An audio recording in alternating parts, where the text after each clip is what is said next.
baik, terima kasih Tuhan Yesus buat berkat-Mu, buat kasih setiamu Bapa pada kami hingga pada saat ini yang baik.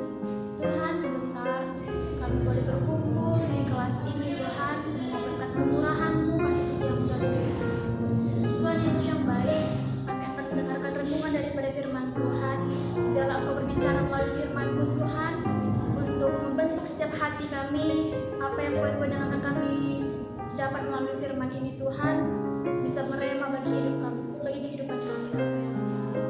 Tuhan Yesus, kami serahkan kegiatan kami, aktivitas kami, dan berikan pada kami hati yang rindu dan haus akan firman Tuhan. Berikan kami pendengaran yang tajam Bapa, sehingga kami dapat melakukan segala aktivitas kami dengan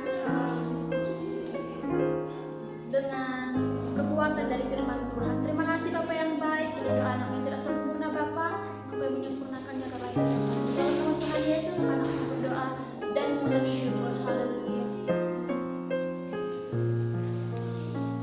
Baik, saya pagi hari ini membawa renungan kepada kita dengan judul cara menghadapi kecemasan dengan iman.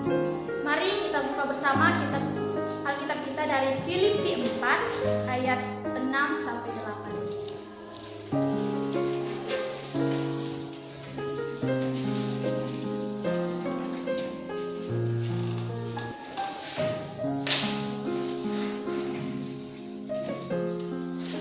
Yang sudah dapat, boleh salah seorang dari kita membaca. Filipi 4 ayat 6. Beginilah firman Tuhan. Janganlah hendaknya kamu khawatir tentang apapun juga, tetapi nyatakanlah dalam segala hal keinginanmu kepada Allah, dalam doa dan permohonan dengan ucapan syukur. Damai sejahtera Allah yang melampaui segala akal akan memelihara hati dan pikiranmu dalam Kristus Yesus. Jadi akhirnya saudara-saudara, semua yang benar, semua yang mulia, semua yang adil, semua yang suci, semua yang manis, semua yang sedap didengar, semua yang sedang kebajikan dan patut dipuji, pikirkanlah semuanya itu. Nah, dengan judul tadi cara menghadapi kecemasan dengan iman. Pasti belakangan ini kita sering mengalami kecemasan yang berlebihan, kekhawatiran yang tidak. Ya sebenarnya kekhawatiran itu wajar ya sebagai kita manusiawi. Karena apa? Karena kita masih ada dalam dunia yang fana ini. Kekhawatiran itu sering menghantui kita, seperti dalam masalah ekonomi. Jikalau ada seorang dari teman kita yang kemarin waktu pembayaran UKT pasti cemas kan, ada dibuat batas waktunya. Nah, itu sering menghantui kita, bahkan dalam pelayanan pun. Jika kita sering ditunjuk-tunjuk, itu kita akan mengalami stres yang berlebihan. Pasti ada kan teman-teman? Nah, dari ayat 7 sampai 8 ini kita belajar yaitu dengan tema mengatasi kecemasan dengan pikiran Kristus.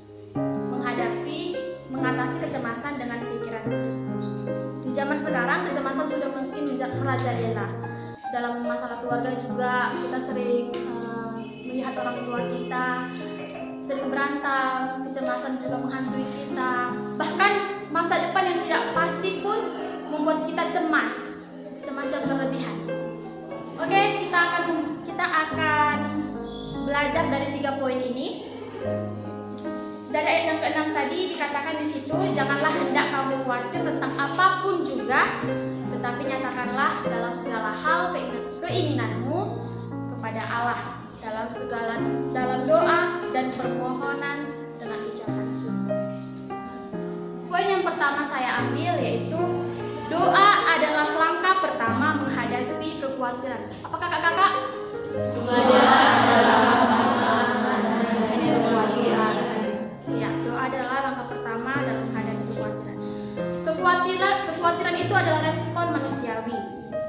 Tapi Alkitab menyuruh kita untuk membawa semuanya kepada Tuhan. Bukan menghadapi kecemasan, bukan semakin cemas ya, tapi membawanya kepada Tuhan. Nah, Paulus menuliskan kitab ini dalam penjara. Dia bukan dalam keadaan nyaman, tetapi dia menuliskan kitab ini untuk membuka hati, Walaupun di tengah masalah yang berat sekalipun, Paulus mengajarkan kita untuk membawa segala kekhawatiran kita, kecemasan kita dalam doa. Nah,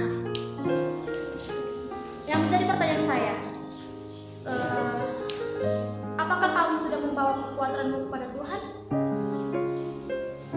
Di tengah kesulitan sekarang, apakah kamu, mari kita perenungkan bersama, apakah kita sudah membawa kekhawatiran kita kepada Tuhan melalui doa? Nah, oleh sebab itu, mulailah dari poin yang pertama ini, kita membawa segala kekhawatiran kita, pergumulan kita, kecemasan hidup yang kita tidak tahu apa ke depannya kepada Tuhan. Nah, kakak-kakak, poin yang pertama ini mengajarkan kita untuk apa, Kak? Membawa kecemasan kita dalam doa. Nah, ini menunjukkan bahwa tenang itu tidak tergantung pada keadaan kita, situasi kita, tetapi bergantung kepada hubungan intim kita kepada Tuhan. Nah, poin yang kedua, saya mengajak kita pada ayat yang ke-7, berfokus pada ayat ke-7. Damai sejahtera Allah yang melampaui segala akal akan memelihara hati dan pikiranmu dalam Kristus Yesus. Selain berdoa, ayat yang ke-7 mengajarkan kita terima damai sejahtera yang menjaga hati. Terima damai sejahtera yang menjaga hati. Poin yang kedua yang saya ambil itu damai Allah akan menjaga hati dan pikiran yang berserah. Damai Allah akan menjaga hati dan pikiran yang berserah. Setelah kita menyerahkan kekhawatiran kita lewat doa, ternyata bukan sampai situ saja, tapi Tuhan memberi sesuatu sebagai gantinya, yaitu damai sejahteranya. Damai ini bukan berarti masalah langsung selesai ya kakak-kakak, tetapi hati kita tidak akan lagi goyah karena dijaga oleh kuasa Allah. Nah, tadi ada di situ dikatakan melampaui segala akal. Melampaui segala akal itu berarti damai ini tidak bisa dijelaskan secara logika, tapi bisa dirasakan oleh setiap orang percaya yang berserah kepada Tuhan. Nah, ini adalah damai yang supernatural. Yang supernatural yaitu diberikan bagi mereka yang berada di dalam Kristus Yesus. Bukan di luar Kristus, tetapi yang ada di dalam Kristus. Nah, kita lanjut ke poin yang ketiga, di mana di situ ayatnya yang ke-8. Jadi akhirnya saudara-saudara, semua yang benar, semua yang mulia, semua yang adil, semua yang suci, semua yang manis, semua sedap didengar, semua yang disebut kebajikan dan patut dipuji, pikirkanlah semua. Ayat yang ke-8 mengajak kita isi pikiran kita dengan hal-hal yang ilahi. Isi pikiran kita dengan hal-hal yang ilahi. Apa yang dimaksud dengan pikiran ilahi? Pikirkanlah yang bersih dan membawa hati yang damai. Kita tidak bisa mengharapkan hati yang tenang dalam hidup ini. Pikiran kita terus diisi oleh hal negatif. Jadi mulai sekarang isilah pikiran kita mengenai hal-hal yang positif. Dengan cara apa? Beritakanlah, bacalah renungan firman Tuhan, beritakanlah kabar baik kepada semua orang, dan juga isilah pikiran kita dengan hal-hal yang positif, mendengarkan renungan dari HP, yang dimana sekarang HP itu sudah membawa kita kepada hal-hal negatif.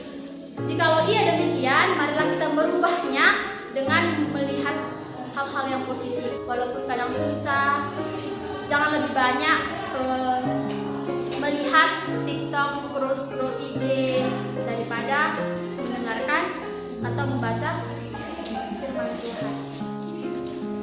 Nah, pikiran yang ketiga ini tadi kita harus mengisi pikiran kita dengan pikiran yang bersih, yang mendatangkan kebaikan bagi kita. Jangan hal-hal yang negatif. Lalu adakah di antara kita yang sedang merasa cemas, gelisah karena kekhawatirannya yang tidak stabil, dia sering putus asa? Adakah? Pasti ada ya. Melalui firman ini, marilah 3 poin ini kita terapkan dalam kehidupan kita. Yang pertama tadi, serahkan kekhawatiran kita melalui doa. Lalu yang kedua,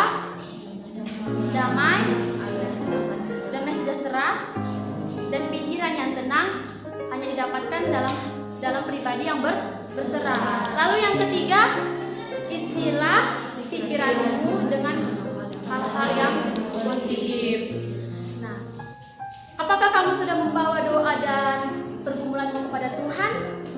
Dari poin yang pertama tadi? Sudah? Ya, kita diajar juga mulai itu ya. Mulailah setiap pagi, bangun tidur, jangan langsung buka HP, jangan langsung melihat siapa yang ngecek atau pesan dari grup, tetapi bukalah, bisa pegang HP tapi bukalah Alkitab, karena kita tidak bisa melalui hari-hari kita tanpa firman. Dari bangun pagi, kalau udah pun terlambat kali ke kampus, bacalah ayat firman Tuhan. Satu ayat, gumuli, terus berikan itu menjadi pedoman dalam kita menjalani hari-hari ini.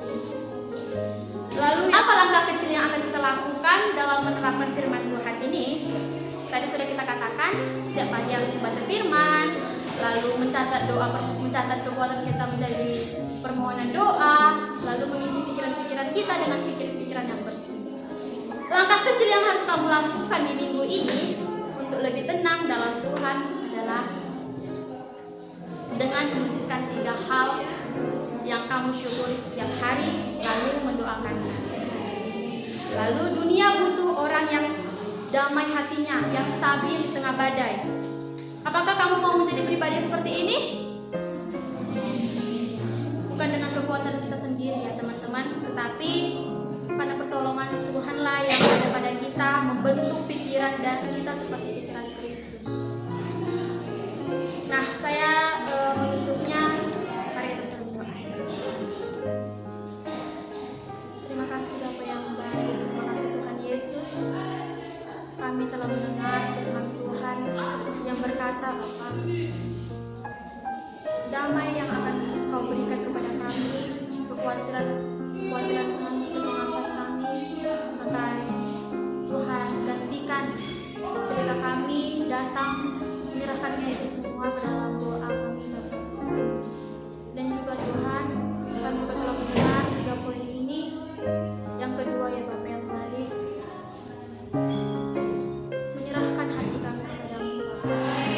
Menyerahkan pikiran kami, mengisi pikiran kami dengan hal-hal yang ilahi, dengan hal-hal yang positif, Bapa. Itu semua akan kami terapkan, Bapa yang baik. Ketika kami mengalami pergumulan, kekhawatiran yang berlebihan, kecemasan akan masa depan kami, Bapa. Biarlah Tuhan melalui firman-Mu ini, melalui renungan kami ini, Bapa, menjadi pegangan, pedoman bagi hidup kami, untuk kami melangkah dalam kehidupan kami masing-masing. Apapun Tuhan yang menjadi kekhawatiran kami percaya Tuhan adalah sumbernya. Tuhan yang memberikan jawaban, Tuhan yang memberikan jalan bagi kami, Bapa yang baik. Tuhan Yesus, ini doa anak-Mu, Bapa. Berkatilah pribadi lepas pribadi dan